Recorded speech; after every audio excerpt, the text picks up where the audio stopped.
बुध ग्रह। जय माता की मित्रों, हम लोग मृगशिरा नक्षत्र की चर्चा कर रहे हैं और जब पाठ शुरू किया था तो थोड़ा सा डेफिनेशन मृगशिरा नक्षत्र का हमने बताया था। हालांकि मृगशिरा नक्षत्र के अंदर पूरी डिटेल उसकी चर्चा हम लोग पुराने पाठों में कर चुके हैं और आपने, अगर आप शुरू से जुड़े हुए हैं तो आपने सुना भी होगा। अगर आप नए आए हैं, अभी आपने चैनल देखा है या व्यू किया है या सुना है, तो आप पुराने पाठ मृगशिरा नक्षत्र के संबंध में है वो जाके सुन सकते हैं। नक्षत्रों के विषय में जानकारी के ऊपर कुछ विशेष जोर अभी तक इस चैनल में रहा है।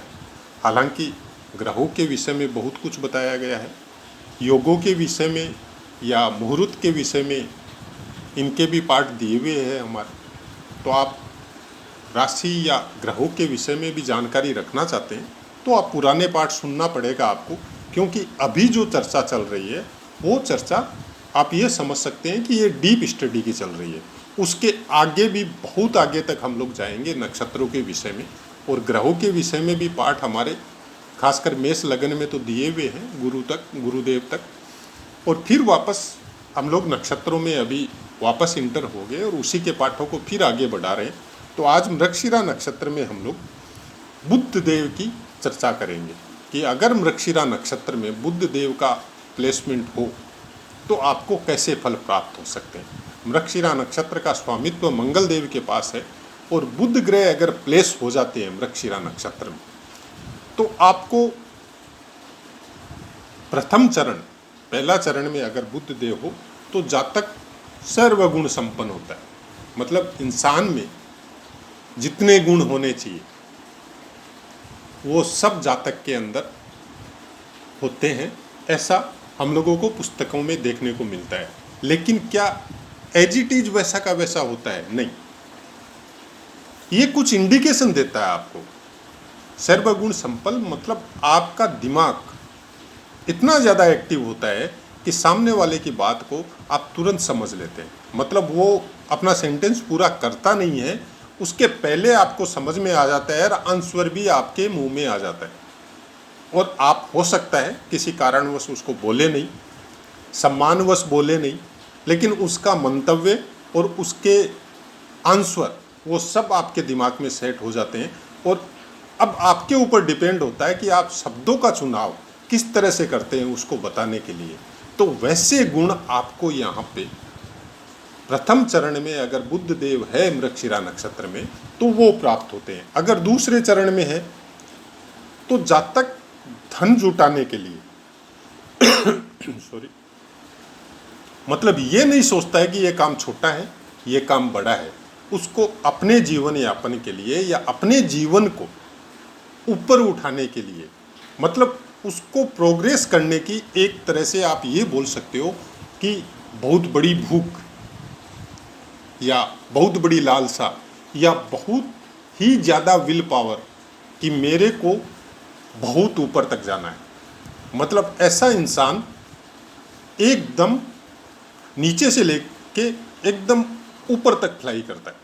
मतलब किसी भी परिस्थिति में ऐसा इंसान डिगता नहीं है।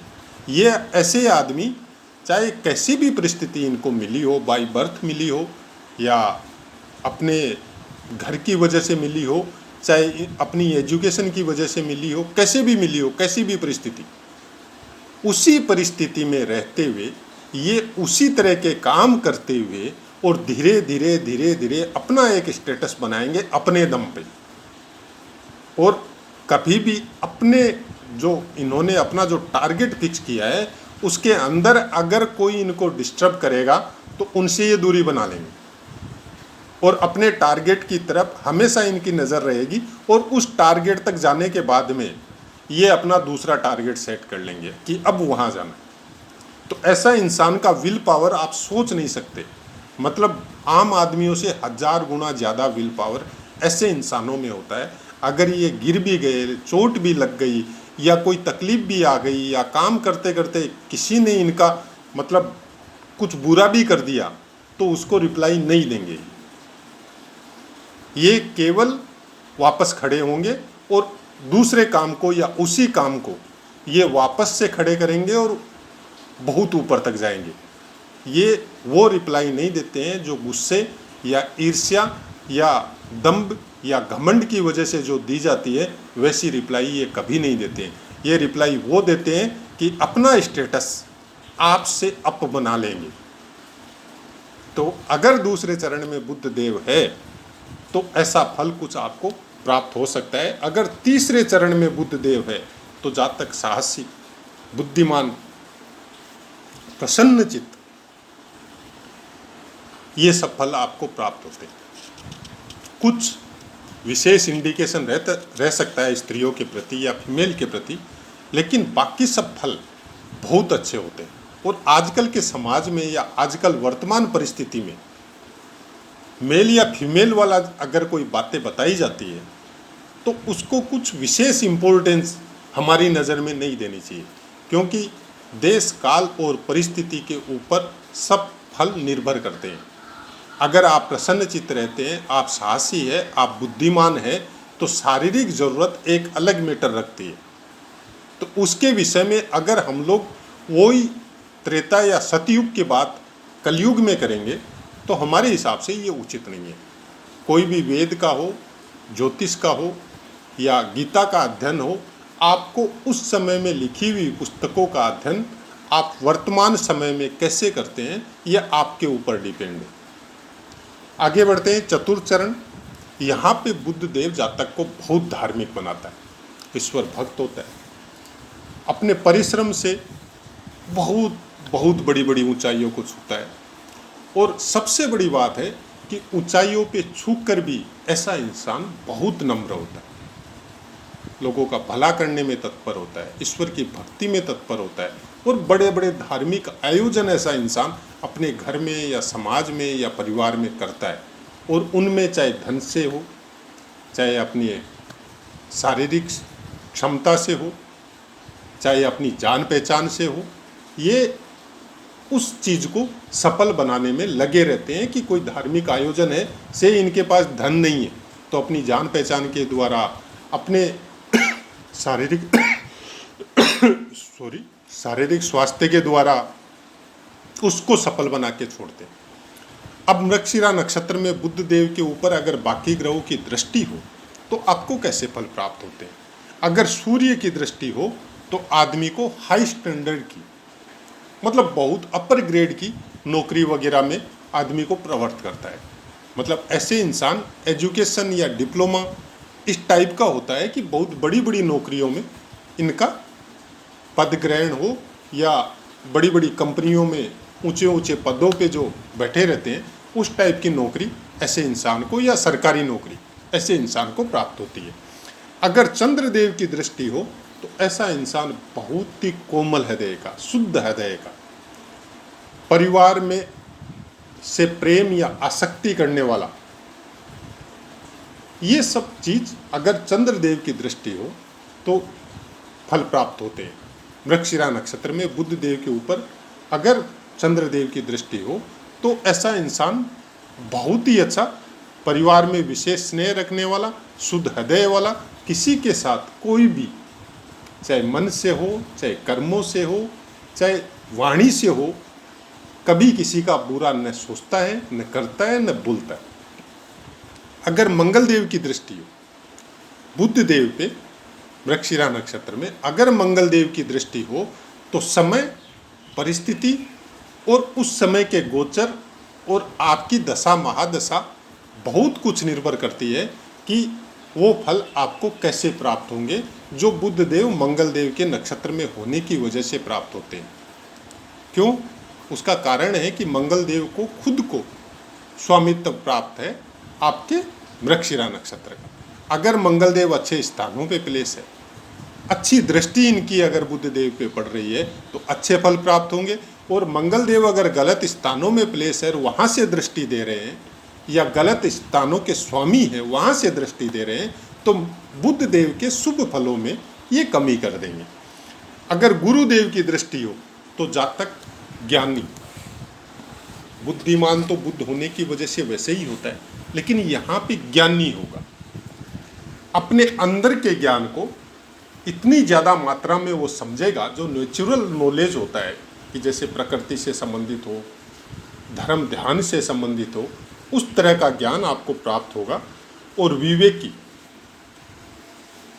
जो बात आपको बोल दी, जैसे बोलते हैं ना कि पहले के ज़माने में या हम लोग सुनते हैं कि अपने वचन पे अडिग रहना, तो वैसा ही कुछ अगर गुरुदेव की दृष्टि और आपको बोल दिया कि हम आपके लिए ये करेंगे, तो वैसा इंसान करता है, भूलता नहीं है। और बहुत ज़्यादा नेतृत्व की क्षमता जो होती है, चाहे डिफेंस लाइन में हो कि आपको मेजर कर्नल या कुछ बन गए और आपके नीचे बहुत से जवान हैं, या आप नेता या मंत्री है, तो बहुत ज़्यादा गैदरिंग को मैनेज अपने द्वारा करना, अपने खुद के बल पे या अपनी बुद्धि के द्वारा बहुत से आदमियों को अपनी तरफ आकर्षित करना या अपने साथ चलने को प्रेरित करना, तो वैसा कुछ गुरुदेव की दृष्टि होने से आपको प्राप्त होता है। अगर शुक्रदेव की दृष्टि हो तो वैसा इंसान बहुत सौभाग्यशाली होता है, धनी होता है। मतलब किसी भी चीज़ की, चाहे सुख के संबंध में हो, चाहे धन के संबंध में हो, चाहे परिवार के संबंध में हो, चाहे मान सम्मान के संबंध में हो, कोई भी चीज़ की कमी ऐसे इंसान को नहीं होती है। अगर शनि देव की दृष्टि आ जाए, बुध देव अगर मृगशिरा नक्षत्र में हो और शनि देव कहीं से बैठ के इनके ऊपर अपनी पूर्ण दृष्टि डाल रहे हो, तो इनके सब शुभ फलों में वो कुछ न कुछ कमी और पीड़ा और दुख के कारण बन जाएंगे। दुख के कारण मतलब शनिदेव को दुख का कारक बोला जाता है। दुख देते नहीं है, दुख का कारक। दुख का कारक आप समझिए कि आपके घर में सब कुछ है, आपके पास सब कुछ है, परिवार अच्छा है, धन संपत्ति अच्छी है, घर अच्छा है, चलने के लिए गाड़ी वगैरह है, सब कुछ है, फिर भी मन में पीड़ा है, दुख है। एनी टाइम आपके मन में कुछ न कुछ पीड़ा ऐसे घर करती है जैसे किसी का दुख देखा और आप दुखी हो गए, परिवार में किसी को तकलीफ देखी और आप दुखी हो गए, आपके घर के अगल बगल में कोई जीव जंतु है उनको तकलीफ देखी और आप दुखी हो गए। तो वैसा कुछ प्रभाव शनिदेव की दृष्टि होने की वजह से मिलता है। इसको आप अच्छा समझ सकते हैं। अच्छा इन द सेंस कि ऐसा इंसान ईश्वर के बहुत नज़दीक होता है। और मैं इस चीज़ को बहुत अच्छा मानता हूँ, क्योंकि मेरी पर्सनल रिसर्च के हिसाब से हम ये बोल सकते हैं कि जो इंसान दूसरों के दुख में दुखी होता है और उसके लिए कुछ करने की प्रेरणा उनको मिलती है, और पारिवारिक स्थिति, आर्थिक स्थिति अगर अलाउ नहीं कर रही है, तो वैसा इंसान ईश्वर के सामने रोता है कि प्रभु उसका दुख दूर करो। वो अपने लिए नहीं रोता है, वो उसके लिए रोता है जिसका दुख देख के वो आया और उसके दुख में दुखी होता है। तो ऐसा इंसान ईश्वर या ईश्वरीय संबंधित शक्तियों के बहुत नज़दीक होता है। तो आशा है मित्रों पाठ समझ में आया होगा। पाठ से संबंधित कोई भी क्वेश्चन हो आप कमेंट करें, आपको 100% आंसर मिलेगा।